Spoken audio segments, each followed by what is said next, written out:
Does your nonprofit need a business model? Is that even a thing for nonprofits?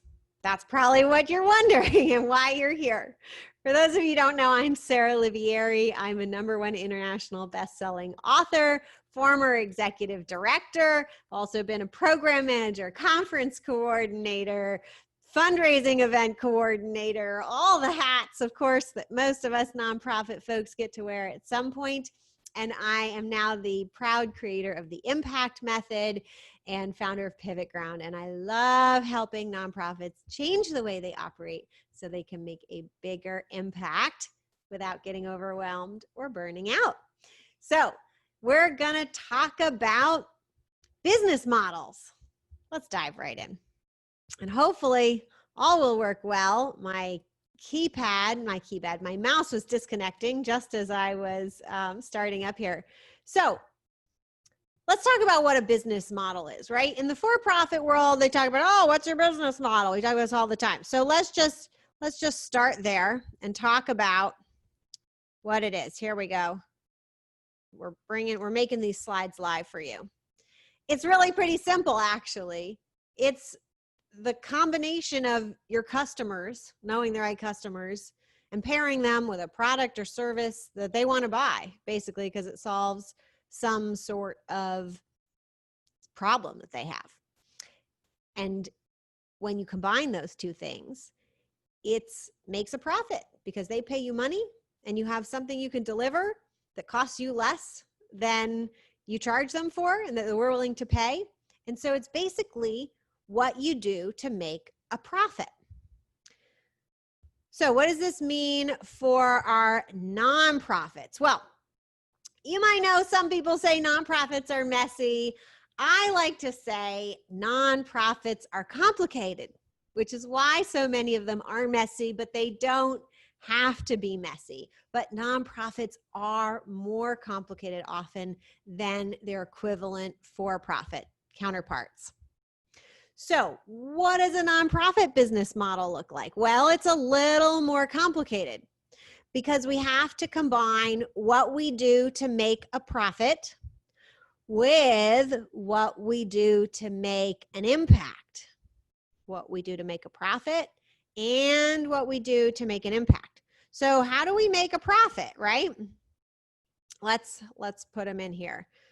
See if I can get there we go. Well, one way to make a profit is we can do fundraising, right? And that's where we combine the donors or funders with the perceived impact, because they're folks who want to make the same impact basically that we want to make. We're going to work to do it. They're going to use their money to do it. Some of us nonprofits also have profit generating activities. We actually have clients and services, right? And those sometimes they cost us more than we get money for, but other times we have models that actually turn a profit. And then what's over here and how we make an impact, I've simplified it a bit, but basically it's the people we serve and what we serve them with that changes their lives to make the impact that is embedded in our mission.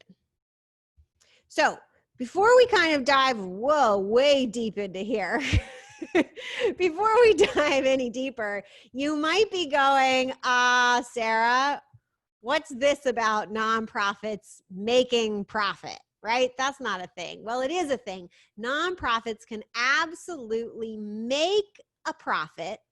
They just can't take the profit, right? So for-profits, they make profits and then their owners take the profits out.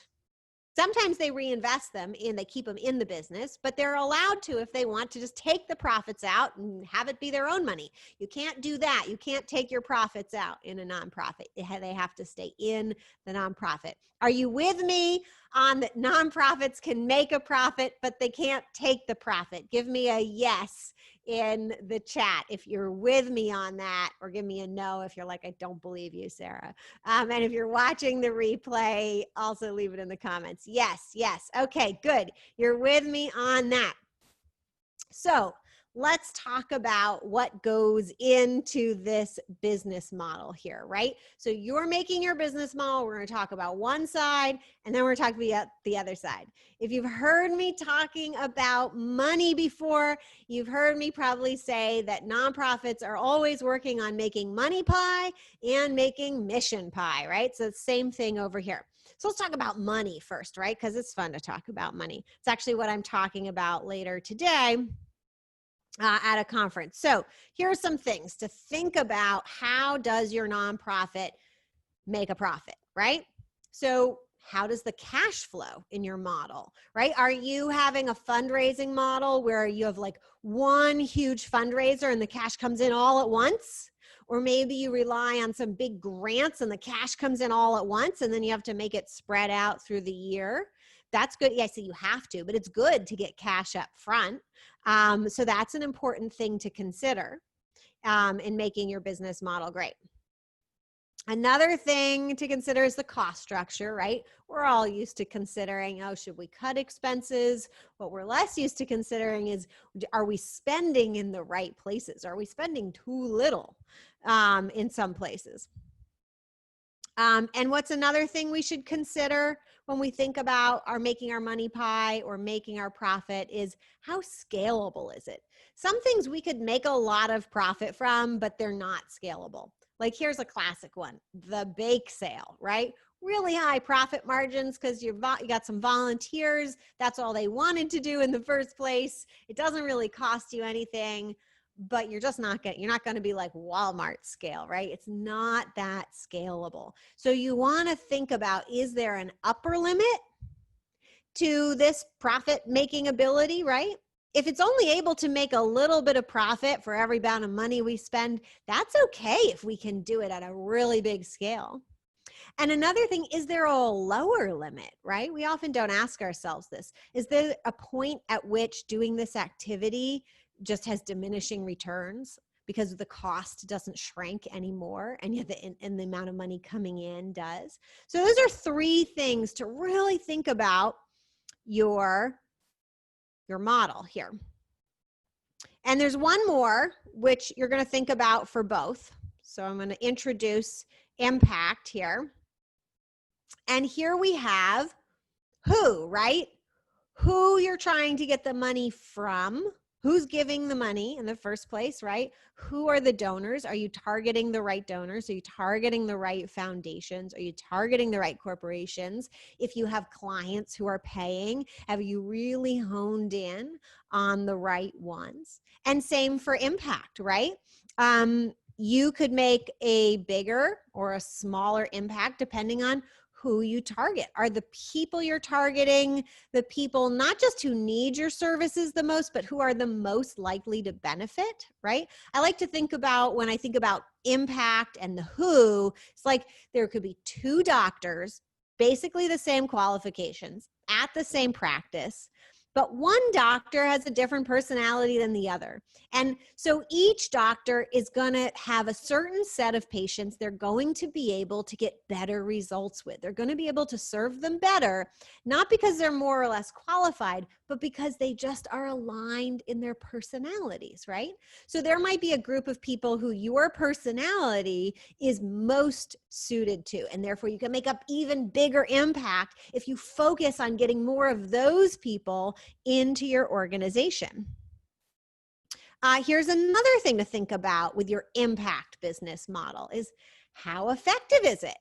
Are you making the most impact you possibly can for the resources that you have? Or could you squeak even more impact out? Another thing you can think about with your business model is, what are you assuming? You know, I think a lot of nonprofits, they've made assumptions when they got started that they didn't really test. One of my favorite examples is there's a nonprofit that gives cash. They give money directly. And so I think often we assume when we help poor folks or impoverished communities that we need some sort of elaborate services, or if we train them in this or that, that'll be way more effective than just giving them money outright.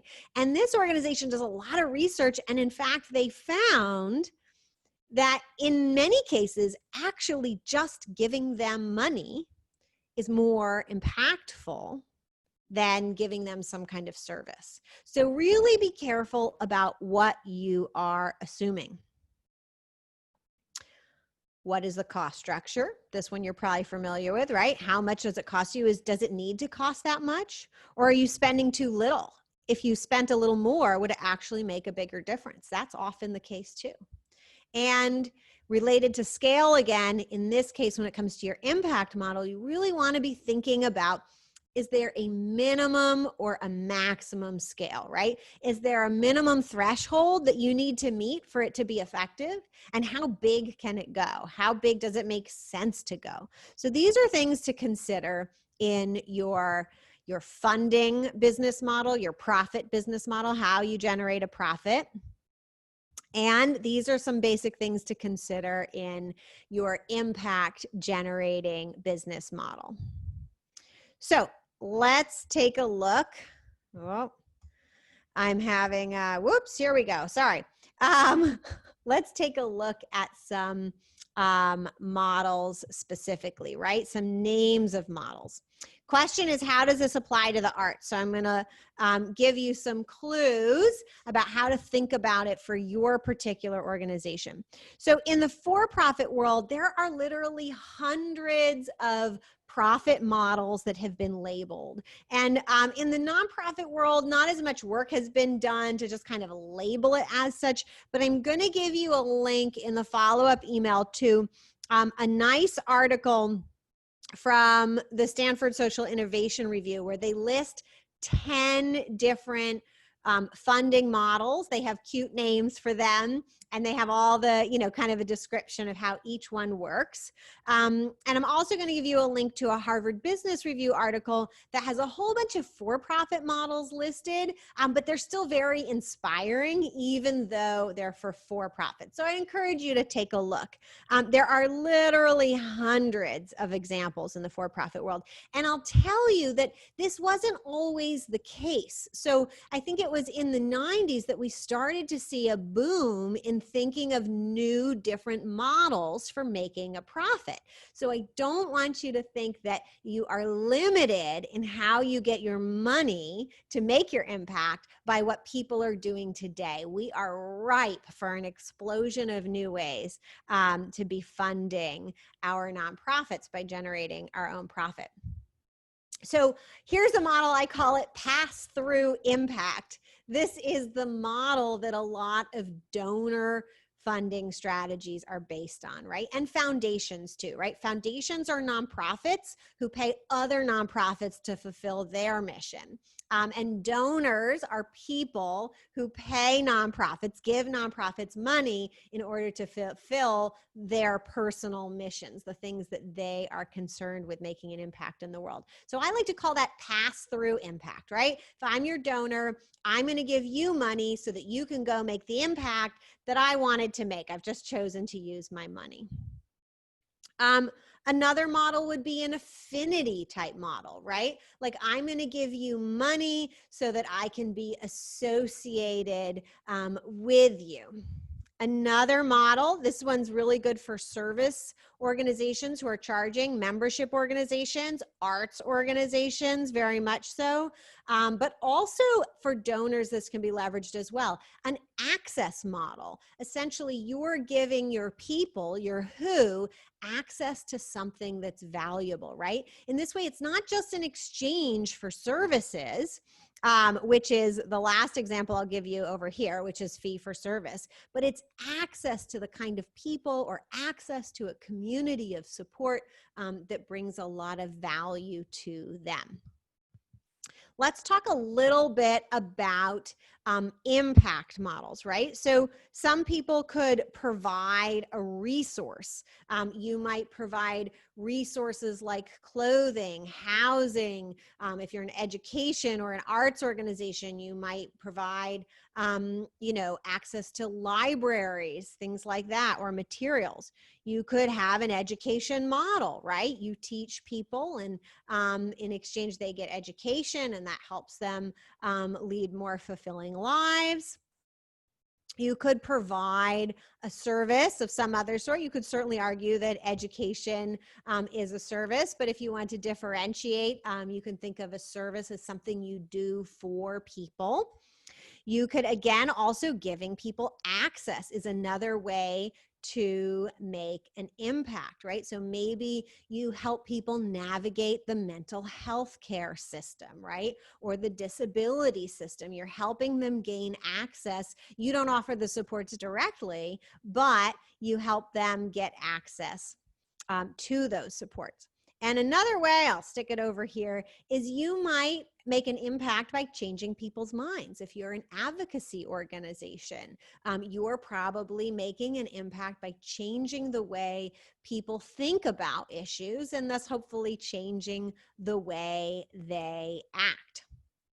So I will tell you, I told you about, I'm going to put this up here. There is Give Directly is the nonprofit that gives cash. And I'm going to give you this link directly to the research page of their site, because on this page, they'll show you experiments they've run. It's going to give you a lot of ideas. They compare kind of service-oriented programs for the same people compared to giving them money. And you can really get some ideas from here. So I'm going to send you that link to check out as well and get your mind going about, is our impact model the best it can be? Is it combining the right people with the right thing to make the biggest impact, the best impact, the most meaningful impact that it can? And again, with your funding model, your profit model, are you doing the thing that is going to generate the most profit that's going to then help you make that impact in the world? So I'm going to turn off the recording in just a moment. Those of you who are live, I'm here to answer questions. Those of you who are watching the recording, show up live if you want to have your questions answered live. If you want to talk to me one-on-one about your business model or some other issue that you're having growing or scaling your nonprofit, I'd be happy to talk to you with a free consultation. You can go to pivotground.com/apply.